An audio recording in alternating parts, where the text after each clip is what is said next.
რას აკეთებ, რას აი აკეთებ. ზუსტად ეს ვიკითხე. ხო. და მე საბოლოო ჯამში რომ ხედავდნენ რაც გამოდიოდა საბოლოო ნამუშევარის სახით, მე პირიქით ეცვლებოდათ ემოციები, რა თქმა უნდა და თვითონაც მოსწონდათ.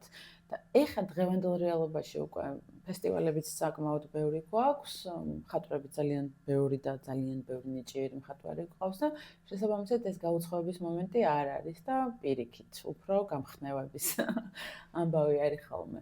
ანუ მე ეს შიში სიმართლე რა ვთქვა, არასდროს არ მქონია მით უმეტეს თავიდან, როცა კეთილს მხატვრობა დავიწყე, ყოველთვის არა ანუ უნებართვოდ ვხატავდი ჩუმად და ეს რაღაცა ხულიგნურად იქნებოდა ეს ყველაფერი, იმიტომ რომ ზოგადად კედლის მხატვრობაც ამ ყველაფრიდან მოდის.